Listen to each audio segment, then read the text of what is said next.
अभी मैं एक प्रॉब्लम को डिस्कस करूंगा। इस प्रॉब्लम को जेईई मेन 2022 में पूछा गया है। देखिए क्वेश्चन आपका क्या है, what percentage of kinetic energy of a moving particle is transferred to a stationary particle when it strikes the stationary particle of 5 time its मास।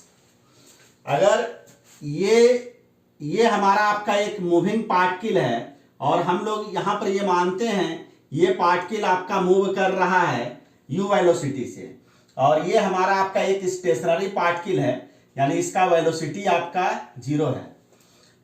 और इस पर्टिकुलर प्रॉब्लम में दिया हुआ है कि अगर मूविंग पार्टिकल का मास अगर स्मॉल m है तो स्टेशनरी पार्टिकल का मास आपका मूविंग पार्टिकल के मास का 5 टाइम्स है, यानी ये आपका 5m है।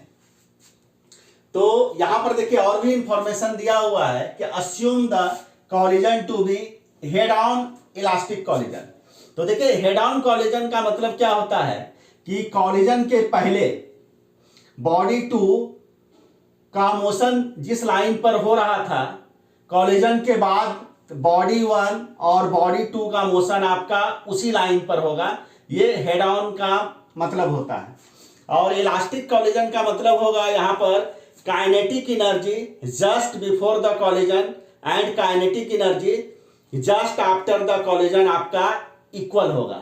और आप इसको आप ऐसे भी समझ सकते हैं कि हेड ऑन इलास्टिक कॉलिजन में relative velocity of approach just before collision ये आपका इक्वल होगा आपका relative velocity of separation just after collision. तो यहां पर देखिए क्या है, ये मूविंग पार्टिकल जैसे ही आपका स्टेशनरी पार्टिकल से आपका कोलाइड करता है तो कॉलिजन के बाद हम लोग मान लेते हैं कि मूविंग पार्टिकल का वेलोसिटी u से चेंज होकर आपका v2 हो गया, और स्टेशनरी पार्टिकल जो कि आपका रेस्ट में था इसका स्पीड 0 से चेंज होकर आपका v1 हो गया। अब यहां पर देखिए क्या है, यहां पर हम लोग सबसे पहले इसी रिजल्ट को यूज करते हैं कि हेड ऑन इलास्टिक कॉलिजन में relative velocity of approach just before collision ये इक्वल होगा आपका relative velocity of separation just after collision, यानी relative velocity of approach just before collision is equal to relative velocity of separation just after collision।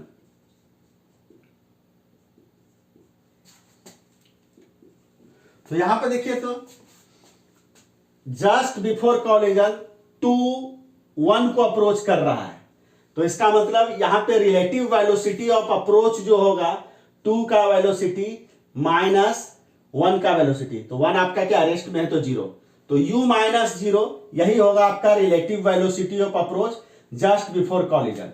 अब देखिए relative velocity of separation just after collision, तो after collision body आपका 1 आपका 2 से आपका separate हो रहा है, तो यानी 1 का वेलोसिटी 2 के रिस्पेक्ट में जो होगा यही आपका क्या कहलाएगा, relative velocity of separation just after collision. तो 1 का वेलोसिटी 2 के रिस्पेक्ट में आपका क्या हो जाएगा, v1 माइनस v2।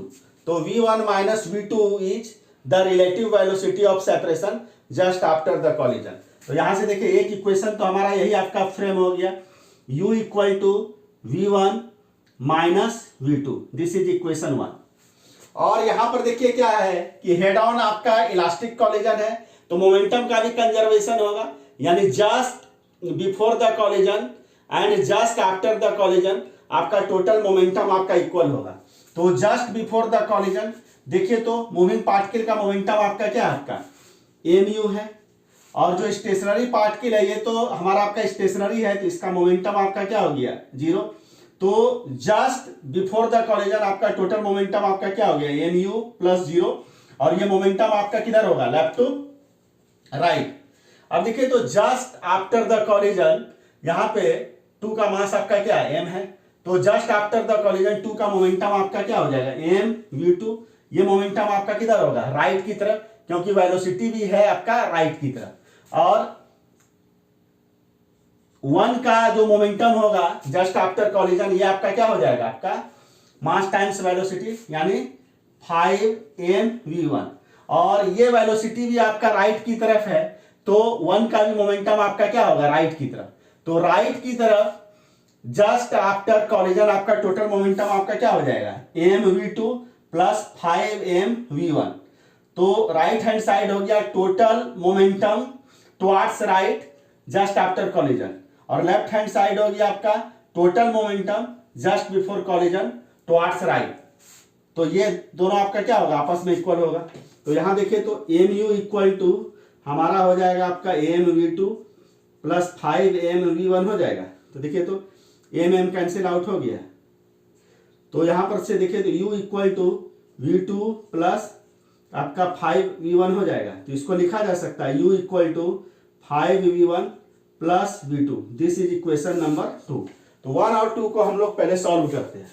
तो 1 इक्वल टू देखिए क्या है, u equal to v1 minus v2, और 2 इक्वल टू देखिए तो क्या है, equation 2 u equal to 5v1 plus v2। इस दोनों को देखिए ऐड कर लीजिए तो ये कैंसिल आउट हो जाएगा।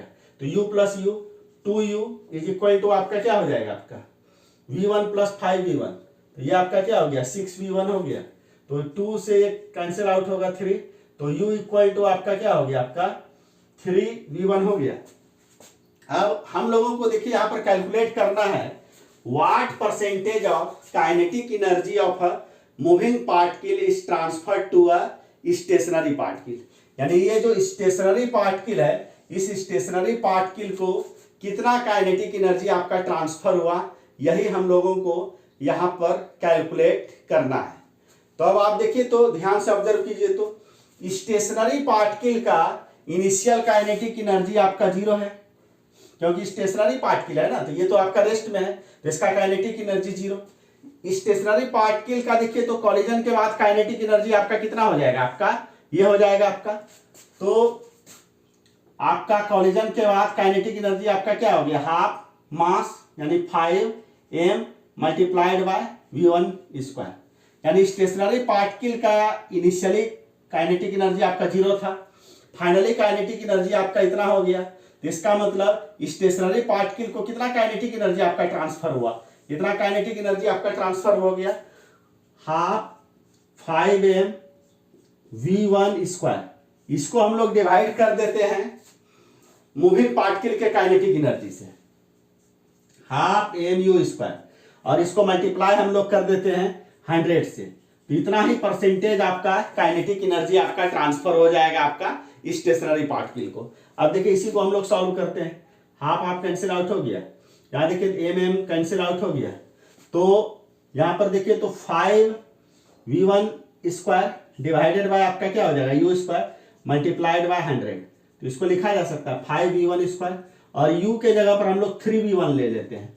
तो 3v1 का होल स्क्वायर मल्टीप्लाइड बाय 100। तब देखिए इसी को हम लोग सॉल्व करते हैं। तो इसको अगर आप सॉल्व करिएगा तो क्या हो जाएगा, 5v1 square divided by 9v1 square multiplied by आपका क्या हो जाएगा 100। v1 स्क्वायर कैंसिल आउट हो गया। तो 5 मल्टीप्लाइड बाय 100 कितना हो जाएगा, 500 डिवाइडेड बाय 9। और इसको अगर आप सॉल्व करिएगा तो ये आ जाएगा आपका 55.55%। तो इसको लिखा जा सकता है 55.6%। तो यहां पर जो आपका मूविंग पार्टिकल स्टेशनरी पार्टिकल को जो काइनेटिक एनर्जी आपका ट्रांसफर करेगा वो 55.6% आपका ट्रांसफर करेगा। तो करेक्ट आंसर यहां पर आपका क्या हो जाएगा, आपका सी हो जाएगा। तो इस प्रकार से इस क्वेश्चन को मैंने सॉल्व कर दिया। अगर इस क्वेश्चन के सॉल्यूशन को समझने में आपको कहीं भी किसी भी ढंग का डाउट आएगा तो आप कमेंट आप जरूर कीजिएगा।